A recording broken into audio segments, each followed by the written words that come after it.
시간과 저녁 시간을 통해서 계속해서 하나님이 하나님의 군사로, 하나님의 병사로 하나님이 쓰시는 자들은 하나님이 반드시 훈련을 시키신다. 반드시 강한 연단을 시키신다는 제목으로 우리 아침 저녁에 계속 셰프 시간 통해서 살펴보겠습니다. 오늘도 마찬가지로 이 하나님이 우리를 무엇을 통해서 훈련을 시키시는가?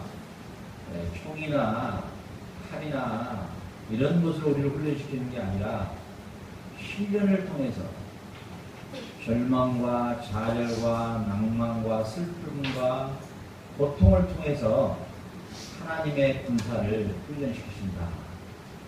우리가 굉장히 세상에서 알 수 없는 엄청난 비밀을 우리가 발견할 수가 있다는 것입니다. 슬픔과 시련과 고난과 흠은 그 순간에는 힘들고 고통스럽지만 하나님은 죄를 짓지 않는 이상 우리에게 다가오는 시련과 고통과 아픔을 통해서 하나님은 하나님의 나라의 군사로, 하나님 강한 군사로 우리를 훈련시킨다라고 하는 해답을 주고 있다는 사실입니다. 우리가 잘 아는 그 홀로코스트, 다시 말하자면 이 유대인들의 그런 대학살과 수용소에서 이런 고통과 시련을 통해서 유명한 수용소에서 살아나온 빅터 프랭클린이라는 사람이 글을 썼죠. 그게 바로 죽음의 수용소에서라는 책이죠. 그가 이 죽음의 수용소인 그 포로 수용소에서 그가 살아나옴으로써 그러니까 인간의 정신 세계를 분석할 수 있었다는 거죠. 아주 세계적인 정신의학자들. 그래서 그 수용소 안에서 인간의 새 인의 타입을 발견할 수가 있었고, 또 인간의 정신 세계가 어떻게 변화되어 가는 것을 그가 그 수용소에서 경험했던 것을 책으로 쓰고 자기의 이 정신학 분야의 최고의 권위자로 마지막을 마무리할 수 있었죠. 그는 이렇게 말하고 있어요. 사람이 산다는 것은 뭘까? 처음에 그곳에 잡혀갔을 때, 그리고 갑자기 몸에 있는 모든 것을 다 벗겨버리고 알몸으로 딱 벗기고 난 다음에, 그 다음에 소독실로 들어가서 완전히 알몸이 그 상태, 아무것도 자기 몸에 이게 조그마한 것도 세상에서 묻었던 것들을 다 벗겨버리고 자기의 자존심, 자기의 자기의 인격 모든 것이 다 땅바닥에 떨어졌을 때 그는 무엇을 깨닫게 됐냐면은 살아남기 위해서 우리 인간은 그 시련이 나에게 주는 의미를 찾는 것이 살아남을 수 있는 유일한 정신 세계의 큰 힘이었다는 거예요. 이 말이 뭔 말이냐면은, 자, 사람이 살아가는 삶에 있어서도 어떤 목적을 가지고 살아간다는 거예요. 그러니까 우리 짝가리 떼녀들도 어느 하루 살아갈 때 어떻게 살았든지 간에 길거리에서 차를 닦고 구두를 닦고 빵 한 조각으로 때웠든지 간에 그 어린애도 그런 삶의 어떤 목적을 가지고 살아가듯이 우리 인간에게 닥치는 시련도 반드시 목적이 있을 것이다라는 것을 알아내는 게 삶을 포기하지 않고 그 죽음의 수용소에서 살아날 수 있는 유일한 희망이었고 힘이었다는 거죠. 자, 이 말이 무슨 말이냐? 우리 사람은 어떤 상황과 어떤 여건 속에서도 그 시련 속에 반드시 분명한 어떤 목적이 있을 것이다라고 하는 것을 분명히 깨달을 때 그 사람은 어떤 상황 속에서도 계속해서 성숙해져 갈 수 있다는 것이요. 그러나 그 포로 수용소에서 거의 죽음을 일찍 맞이한 사람들의 특징이 뭐냐? 시련의 의미를 전혀 생각하지 아니할 뿐더러 그들은 일찍 자기 삶을 포기한 의미가 지금 자기들이 닥쳐있는 이 시련에 대한 이 고통에 대한 그 순간에서 자기 삶을 내려놔버린 사람이 거의 다 90%가 죽어버렸다는 것입니다. 그러나 사람의 정신세계에서 그 시련 속에서도 한 줄기의 빛을 바라보면서 반드시 이 시련 다음에 이 시련을 벗어난 다음에 분명히 광명한 빛이 나타날 것이라는 그 소망이 이 시련을 이겨낼 수 있는 힘이었다는 사실이에요. 근데 이 빅터 프랭클이라는 사람이 예수님을 일찍 알았으면 더 좋은 책을 만들어내고 마지막에 하나님의 말씀에서 왜 우리에게 이 시련을 주는가를 알았다면 얼마나 더 좋은 책을 쓸 수 있을까 그런 아쉬움이 있었던 것입니다.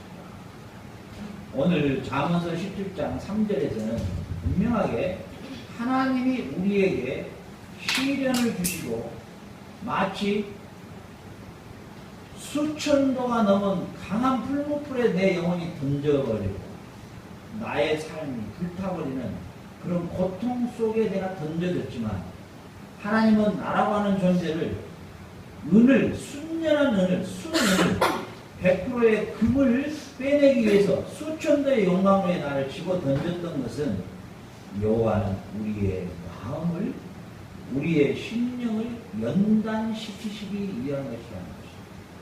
무슨 말이냐면 은이나 금을 완전히 불순물을 제거해버리고 순수 100% 정금으로 우리를 빼어내서 순수한 100% 하나님만 바라보게 하고 순수한 100% 하나님 나라만 소망 삼게 하고 순수 100% 주님만 의지하는 절대적 순수한 100%의 신앙을 위해서 하나님이 우리를 연단시키시다는 사실. 이게 바로 하나님이 우리에게 주시는 놀라운 시련과 고통 속에서 주시는 하나님의 문제의 해답이었다. 하나님의 말씀을 통해서 우리는 무엇을 찾을 수가 있냐면 우리의 고난과 아픔과 시련과 좌절을 통해서 하나님의 그릇으로 완성해가는 그리고 하나님의 절대적 하나님만 바라보는 100%의 순수한 신앙으로 우리를 재련해 가시는 하나님의 방법이 바로 이 시련을 통한 하나님의 원래의 목적이 여기에 있다는 사실입니다. 여러분, 저와 여러분도 마찬가지예요. 저와 여러분에게 있어서 죄를 지을 때 우리에게 다가오는 시련과 고통은 하나님의 징계의 채찍이에요. 그러나 하나님 앞에 내가 그래도 바르게 살아가고 있는데 나에게 다가오는 시련과 고통과 슬픔과 아픔이 내게 오면 그것은 뭐예요? 하나님이 나를 연단시키시고 완전히 나에게 있는 불순물을 빼내버리시고 순수하게 하나님만 절대적 바라보는 그 믿음의 눈을 우리를 고정시키기 위해서 하나님께서 우리를 훈련시킨다. 하나님은 0.1%도 하나님의 다른 데로 눈을 돌리시는 것을 절대 원치 아니하시고 0.1%도 하나님 외에 다른 것을 의지하는 것을 굉장히 질투하시는 하나님이시라고 말씀하시죠. 우리의 우상은 하나님보다도 의지하는 0.1%가 바로 우상이에요. 하나님은 자기 사랑에 자기 혼자 짝사랑하고 혼자 미쳐버리는 하나님의 사랑이에요. 근데 하나님은 우리가 0.1%도 다른 것을 의지하고 다른 것을 사랑하는 것을 원치 않으신다는 사실이에요. 그러면 역설적으로 말하자면 하나님이 나를 하나님의 전 마음으로 나를 사랑하고 있다는 뜻인 거예요. 왜? 내가 관심이 없는 사람이 다른 여자에게 눈을 돌리면 아무런 감정이 일어나지 않아요.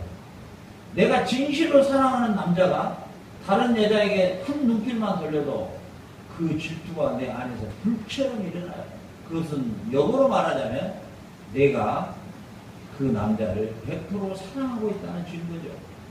하나님이 우리를 사랑하시되 100% 사랑하는 그 사랑이 우리에게 있기 때문에 우리가 하나님 외에 다른 것을 사랑하는 쪽으로 눈이 돌아가면 하나님은 다시 그 눈을 하나님만 바라보게 고정시키기 위해서 하나님은 연단이라는 시련이라는 고통이라는 아픔이라는 도구를 사용해서 우리를 다시 하나님만 절대적으로 바라보는 눈동자로 고정시킨다는 사실이에요. 여러분들이 자카르타 PPT 우리 1조가 지금 하나님의 군사로 만들어 가시는 하나님의 방법에 대해서 테마를 잡았죠.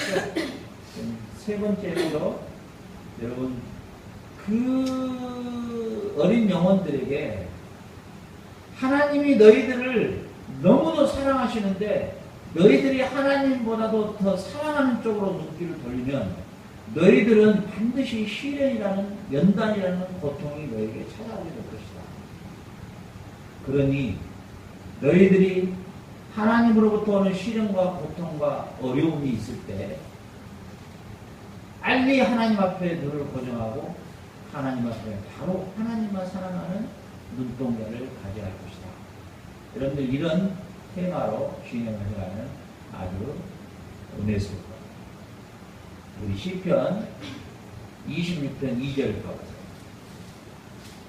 시편 26편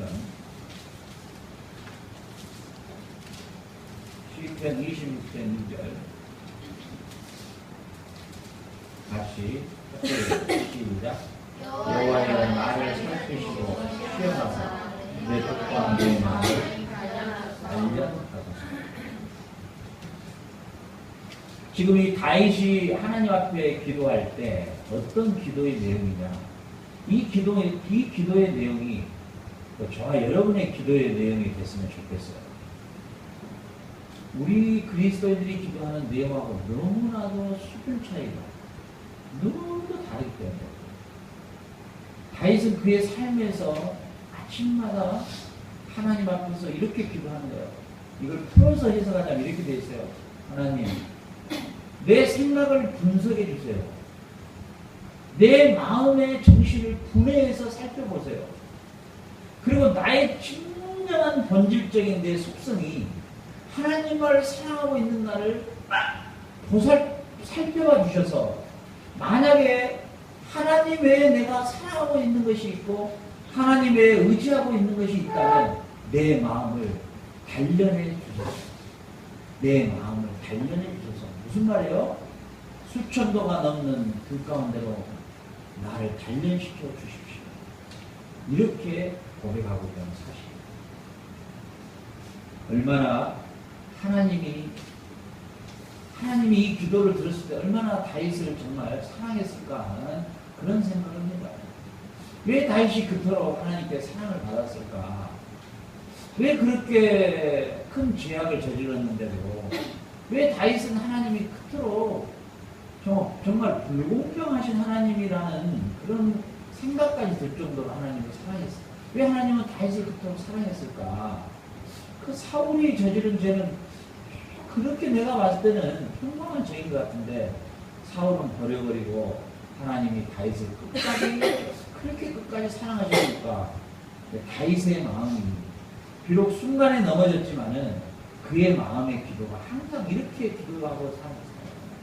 하나님, 내 마음을 분석해 주시고 내 마음을 분해하셔서 내 본질을 정말 깊이 감찰하신 하나님이 내 본질을 보시고 내가 하나님을 향한 마음에 조금이라도 하나님의 마음을 상하게 하는 것이 있으면 나를 시련과 고통과 아픔과 환난을 통하여 나를 다시 단련시켜 주십시오. 여러분 어떤 사람이 기도할 때 나에게 시련과 고통과 아픔과 슬픔을 주시옵소서 이런 사람이 있어요? 그런 기도하는 사람은 여태까지 한 사람도 본 적이 없는 것 같아요. 다윗은 예수님의 십자가의 죽으심을 본 사람도 아니에요. 그렇게 사랑의 본질을 느꼈던 그런 시대의 사람이 아니에요. 그러함에도 불구하고 다윗은요 이렇게 기도했다는 거예요. 하나님, 내 마음을 살펴보시고 내 마음을 분석해 보시고 내 영혼을 회고해 보셔서 내가 하나님의 마음을 아프게 하고 상해하는 것이 있다면 나를 환난으로, 나를 슬픔으로, 나를 고통으로, 환난의 연단으로 나를 불어넣어 주셔서 내가 하나님 앞에 똑바로 서도록 나를 인도해 주시옵소서. 이렇게 기도했다는 사실이에요. 여러분, 우리가 얼마나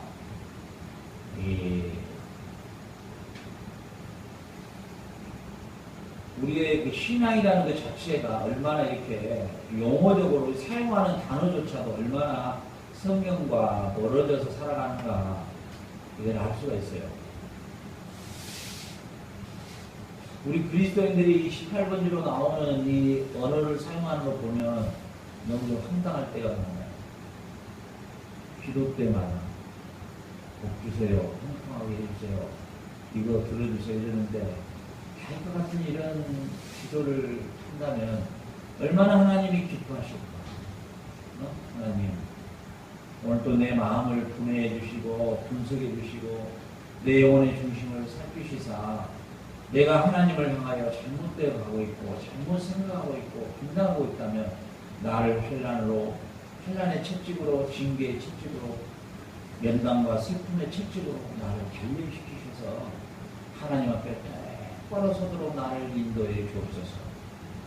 오늘 저녁에 여러분들이 이 메시지를 듣고 여러분들이 이 고백을 하나님 앞에 하세요. 하나님, 내가 하나님 앞에 잘못 서 있다면 나를 슬픔과 환난을 통하여 나를 연단시키시사 하나님 앞에 똑바로 서게 해 주시옵소서.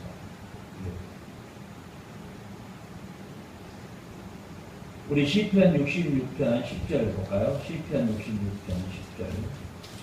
시편 66편 10절 같이 합동합니다. 하나님이여, 주께서 우리를 시험하시되 우리를 단련하시기를 우리를 단련하는 것이 하셨으며. 자, 이스라엘 백성들은 하나님 앞에 범죄할 때마다 이방인들의 손을 통해서 70년씩, 20년씩, 30년씩 철저한 고통의 시간을 갖게 했다가 하나님께서 하나님의 자기 백성을 훈련시키시고 하나님의 자기 군사를 훈련시키실 때 이 철저한 시련이라는 이 도가니에다가 우리를 잡아넣는다는 사실이에요. 그 도가니의 삶 속에서 우리를 어떻게 해요? 은을 단련한 같이, 순수한 은을 단련한 같이 우리를 빼어낸다는 사실.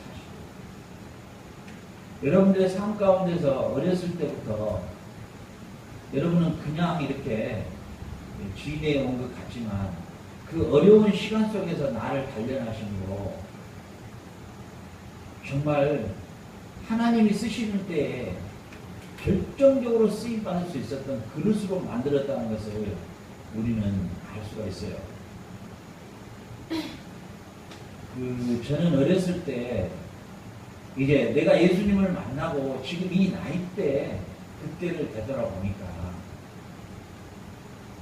하나님이 나에게 그런 환경을 주셨음을 이때를 위해서였구나, 이걸 제가 알게 됐고, 그때 나는 하나님을 몰랐는데 하나님은 내가 태어나기 전에 아셨고 또 이미 나를 태에 자리 잡게 하신 그 하나님이 태아 교육부터 나를 그렇게 시켜 오셨구나. 그 어머니, 나의 어머니가 굉장히 무능했어요. 그리고 정말 어떻게 보면 이게 자녀들에 대한 애착은 강한데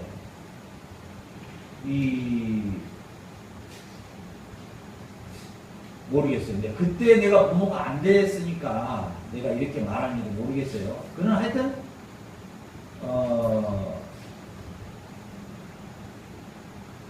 그러니까 뭔가 좀 강한 것이 없었어. 그러니까 30세에 혼자 가부가 돼가지고 우리 그 육남매를 키워왔단 말이지. 그러니까 그 당시에 얼마나 힘든 시대였는지 몰라. 그 힘든 시대를 그 시대 안에서는 어머니로서는 최선을 다했지. 그러나 자식들이 봐서는 안 될 장면들 너무 많이 보게 했어. 너무 많이 보여줬단 말이야. 그래서 내가 학교를 포기하고 그 불량배 생활을 했던 이유가 거기서부터 출발했는지도 모르겠어요. 너무 안 봐야 될 부분들을 너무 보고 너무 부딪히지 않아야 될 환경을 너무 보다 보니까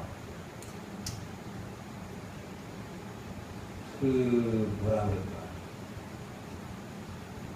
이게 학교 생활이든지 이게 안 되는 거야. 이게 안정이 안 되는 거야. 그 적응이 잘 안 돼. 학교가 적응이 안 되고 공부를 하는 그 적응이 안 돼 있고 전혀 그게 되지가 않아.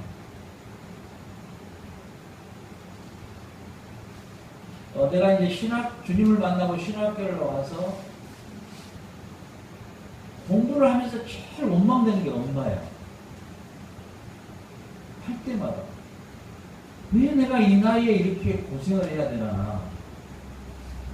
그때 나를 좀 공부를 할 수 있는 분위기를 좀 만들어주지. 진짜 내가 왜 이 나이에 대해서 이렇게 미쳐야 되는가 하는 그 원망 아닌 원망이 막 나오는 거야. 그런데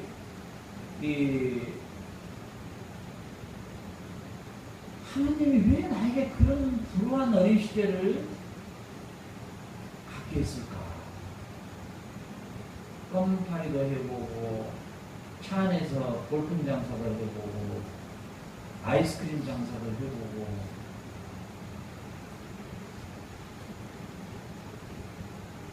많이 굶어보고, 싸움도 해보고, 감옥도 하게 만들고, 왜 내가 그런 불의한 왜 그런 이상한 그런 삶을 내가 살아왔을까? 왜 하나님은 나를 그렇게 살게 했을까?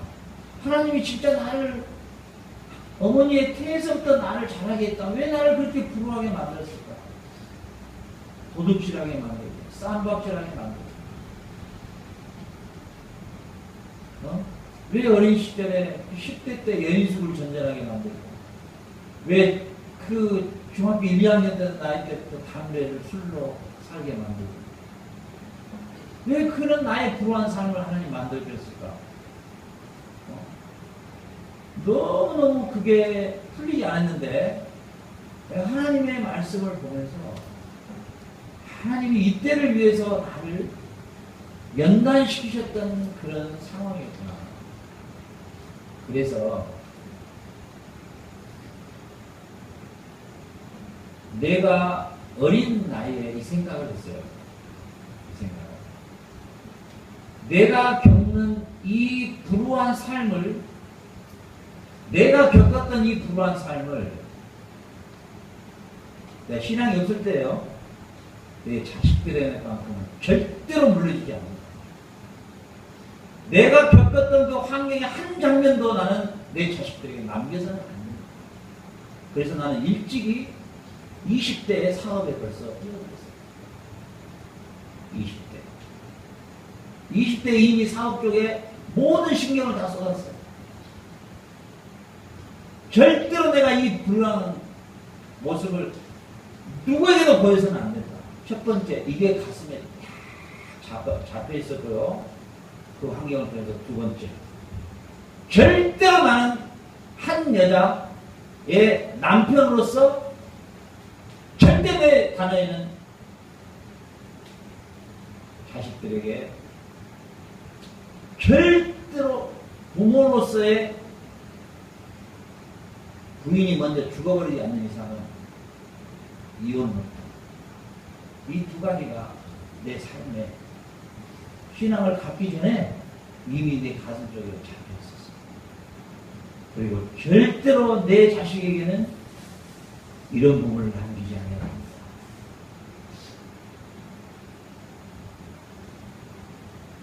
내가 이 마음이 물론 신앙이 있어서도 내가 이렇게 견뎌왔지만 내가 그 어렸을 때 그 달렸는 게 아니었으면 우리 바울이 엄마하고도 이혼할 수도 있었어요.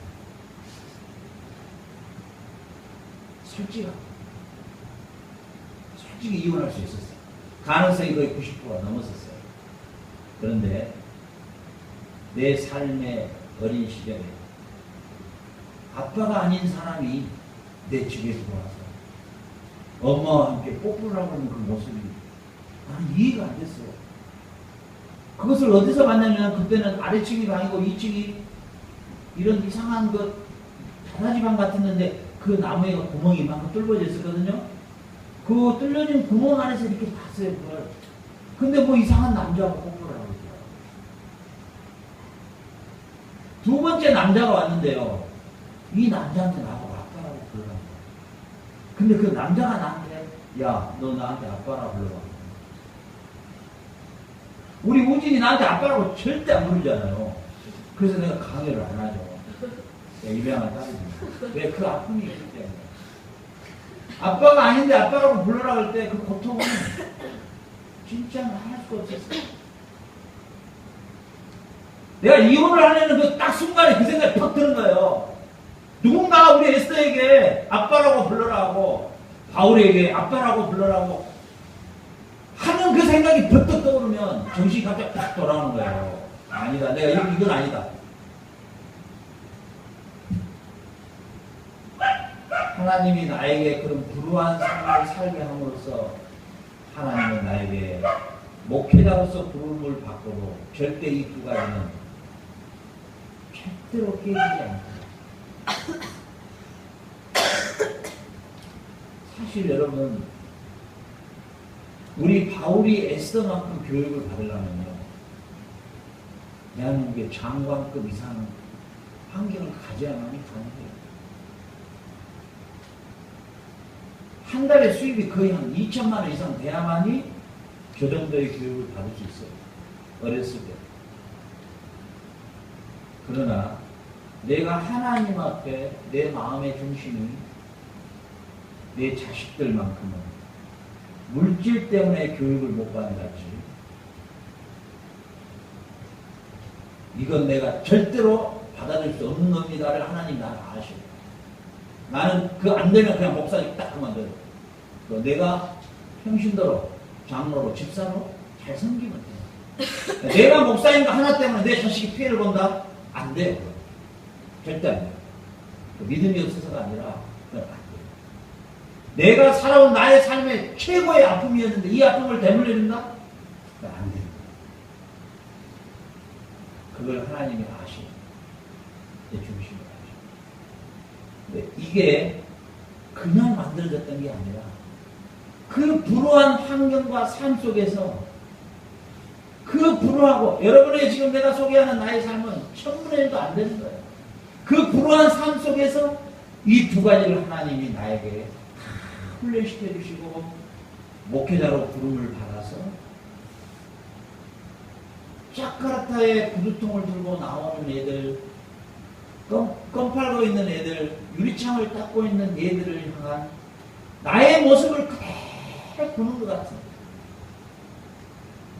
센트럴에서도 애들 만나고 막 같이 부둥켜 안고 오늘 또 뭐 맥도날드 앞에 앉아있는 왜 이렇게 둘이 있니? 그때 아이스크림 산 사람들한테 1000원씩 이건가 이렇게 손 벌리고 있는 거야.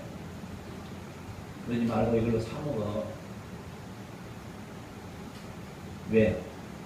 하나님은 나의 삶의 그러한 불우한 삶을 통해서 하나님은 그들을 품을 수 있는 그릇으로 나를 준비해 주시고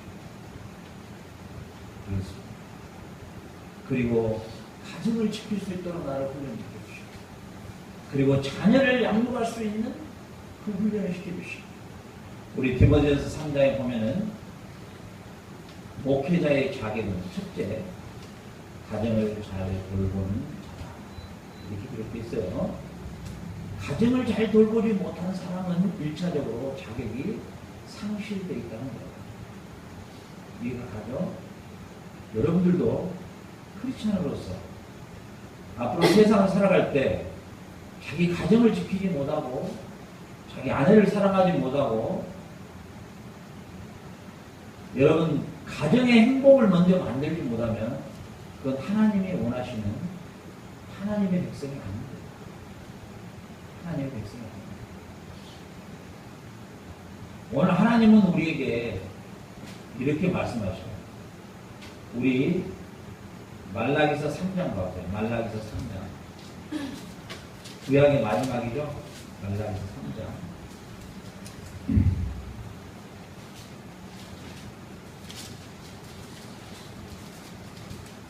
말라기서 3장 3절 우리 같이 한번 함께 합독해보자. 시작.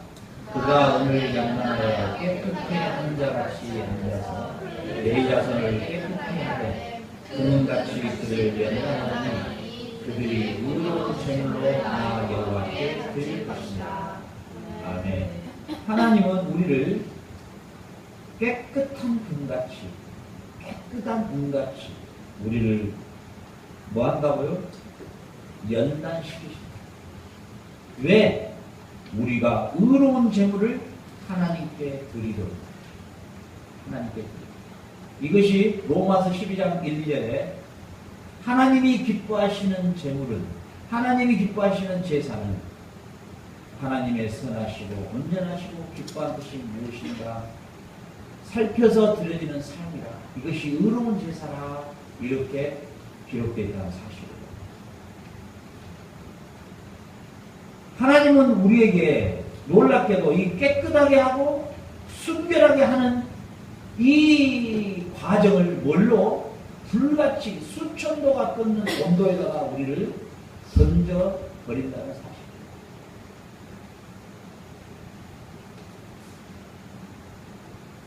제가 대학교 1학년 때 이 진주라는 데, 남해 상주라는 데 해수욕장에 가서 싸움이 일어났는데 그게 싸움을 해가지고 내가 그래서 그 자리에 체포가 됐어요.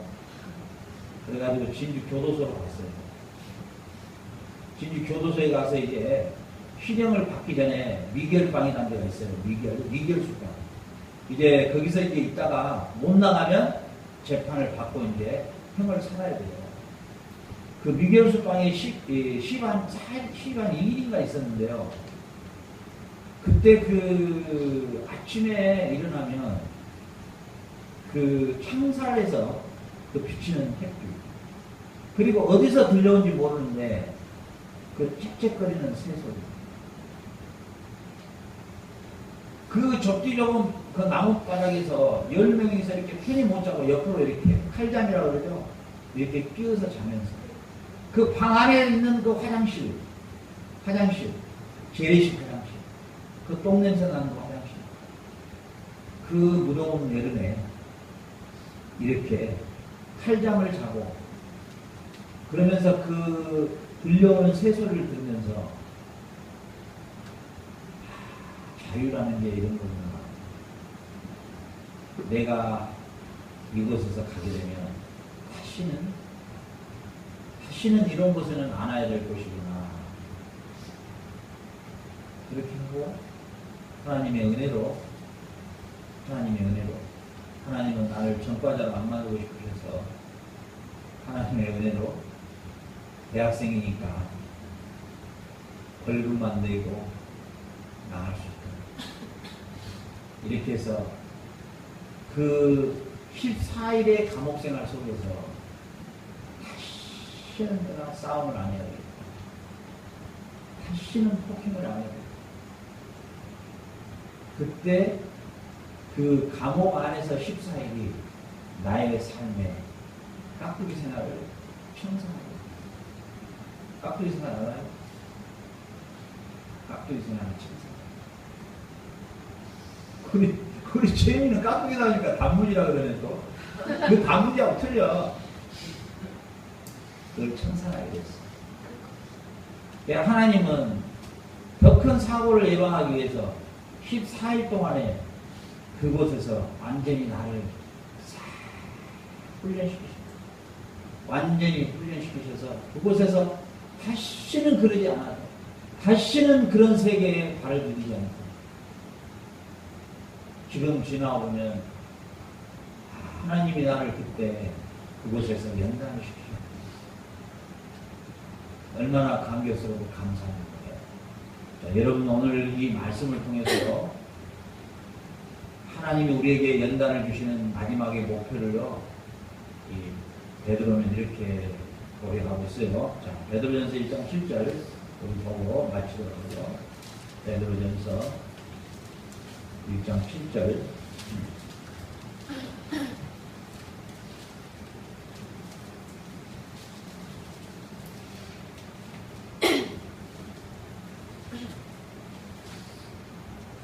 베드로전서 1장 7절 우리 같이 합동합니다. 다시 시작. 너의 믿음의 희생이 불로 연하여도 없어질 것보다 더 귀하여 예수 그리스도를 나타나실 때 칭찬과 영광과 존귀를 받으리라. 아멘.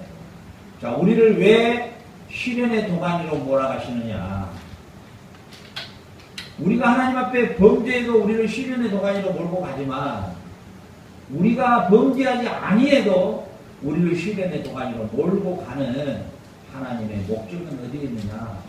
예수 그리스도에 나타나실 때 칭찬과 영광과 존귀를 얻게 하기 위해서 우리를 시련의 도가니로 넣는다는 사실이에요.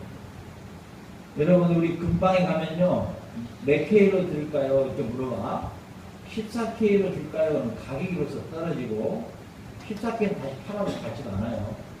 그럼 18K로 줄까요? 18K. 가격이 그 다음이야. 그냥 순금으로 주세요. 그럼 그 순금은 가격이 올라간 만큼 그대로 받는 거야. 알겠죠? 하나님 앞에 우리가 순금으로, 순수한 순금으로 우리를 만드셔서 결국은 뭐야? 하나님의 기쁨이 되고 우리를 칭찬하고 영광과 존귀를 얻게 하려고 우리에게 시련을 주신다는 사실이에요. 자, 그럼 우리가 이 시련을 받을 때 어떤 마음을 가져갈까요? 어떤 마음?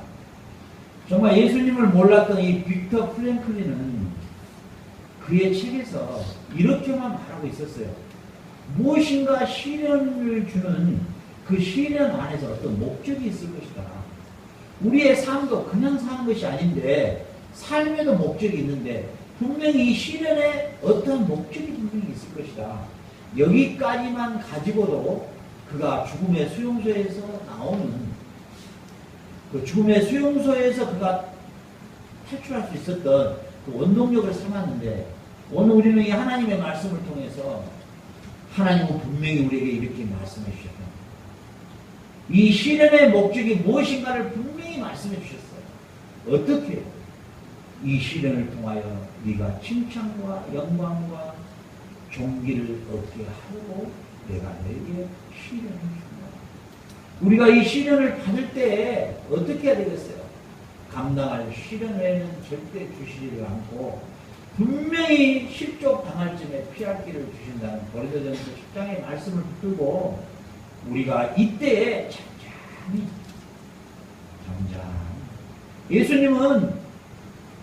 예수님을 십자가에 못 박고 채찍질하고 창을 찌르고 모욕을 해도 예수님은 그냥 잠잠히 침묵하셨어요. 그냥 잠잠히 침묵하고 있으면 하나님이 일하실 거예요. 하나님이 일하실 거예요. 바로 그것을 배우게 하기 위해서 나에게 여러분에게 시련을 주는 거예요. 저는 시련의 시간들을 통해서 고통의 시간들을 통해서 침묵을 배웠어요. 조용히 있는 걸 배웠어요. 어느 날 그렇게 내가 그렇게 훈련이 되어 있더라고요. 따지고 들고 함께 부딪히고 아니다 비다 아니었다 설명하지도 않고 그냥 하나님의 뜻을 바라보고 하나님의 하시는 일을 바라보고 하나님께 그 문제를 내어가지고 잠잠히 기도하고 있을 때 하나님이 해결을 해주시더라고요. 하나님이 자연스럽게 보낼 사람은 보내고 남을 사람은 남고 갈 사람은 가고 있을 사람은 있고 그렇게 하나님이 다 교통연기를 해주시더라고요. 이해가 가죠? 우리 여러분들이 오늘 이 사회에 걸쳐서 하나님의 금사를 훈련시키는 하나님의 방법에 대해서 여러분은 아침 저녁으로 수요방까지 들었는데 우리가 전번 시간을 통해서 하나님은 우리를 훈련시키시는데 하나님의 훈련은 너무도 혹독하고 강하고 수천도가 넘는 도가니에다가 우리를 잡아넣는다는 사실이에요. 그래서 18K도 아니고 14K도 아니고 완전히 순수한 것만 빼내는 작업을 하나님이 하시는데 최고의 영성, 참 힘들어요. 그게 최고의 경지에 들어가는 그 순수하게 연단받은 신앙이 뭐냐면 침묵. 예수님처럼 말하지 않아요. 설명하지 않아요. 거기에 대해서 묻지도 않아요. 그냥 그 있는 그대로를 그대로 받으셔요. 그대로를 받으실 때 사단은 승리했다고 생각했지만 예수님은 사흘 만에 부활하셨어요. 침묵했으니까 지가 이겼다고 생각했지만 하나님은 그 아들을 살리셨어요. 우리도 채찍을 맞고 고난을 당하고 모욕을 당하고 침뱉음을 당하고 있는 것 같지만 묵묵히 하나님만 바라보고 하나님께만 초점을 맞추고 있으면 하나님이 하나님의 방법으로 치료해 주신다. 하나님 조용히 치료해 주신다.